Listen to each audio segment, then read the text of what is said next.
এবারের সংসদ একই সাথে জাতীয় সংসদ এবং সংবিধান সংস্কার পরিষদ হিসেবে ফাংশন করবে।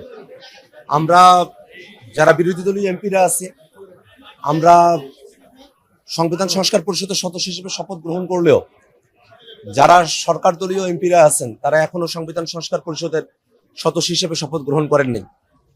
কার্যত এটা বাংলাদেশের আইনের লঙ্ঘন। যে জুলাই সনদ বাস্তবায়ন সংবিধান সংস্কার আদেশ প্রণয়ন করা হয়েছে, সেখানে স্পষ্টভাবে বিধান করা আছে যে এবারের সংসদ সদস্যরা একই সাথে সংসদের সদস্য এবং সংবিধান সংস্কার পরিষদের সদস্য হিসেবে দায়িত্ব পালন করবেন এবং একই দিনে তারা শপথ গ্রহণ অনুষ্ঠানে দুইটা শপথই তারা সম্পন্ন করবেন।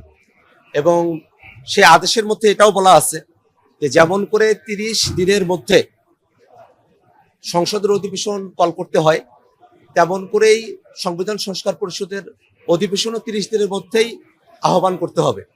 তো আজকে 30 দিনের বাধ্যবাধকতার জায়গা থেকে সংসদের যে কার্যক্রম সেটা শুরু করা হলো, কিন্তু এখনো পর্যন্ত সংবিধান সংস্কার আদেশ অনুযায়ী যে সংবিধান সংস্কার পরিষদের সভা আহ্বান করার কথা, সেটা এখনো পর্যন্ত তার কোনো উদ্যোগই গ্রহণ করা হয়নি। তো এই দুইটা জিনিস কিন্তু শপথ গ্রহণ না করা, অধিবেশন আহ্বান না করা, কার্যত বাংলাদেশের আইনকে লঙ্ঘন করা। তো যেসব বিএনপির এমপিরা বাংলাদেশের আইনকে লঙ্ঘন করে তারা সংসদে যাচ্ছেন, তারা কতটুকু আইনের প্রতি শ্রদ্ধাশীল থাকবেন, জনগণের প্রতি শ্রদ্ধাশীল থাকবেন, সেটা নিয়ে এক ধরনের প্রশ্ন আমাদের মধ্যে রয়েছে। তথাপিও আমরা যারা বিএনপির এমপিরা আছেন তাদের কাছে আমরা প্রত্যাশা রাখবো, জনগণ যে গণভোটে রায় দিয়েছে সেই রায়ের প্রতি সম্মান দেখিয়ে তারা আজকেই সংবিধান সংস্কার পরিষদের সদস্য হিসেবে শপথ গ্রহণ করবেন এবং আমরা একটা কার্যকর সংসদ দেখতে পাবো।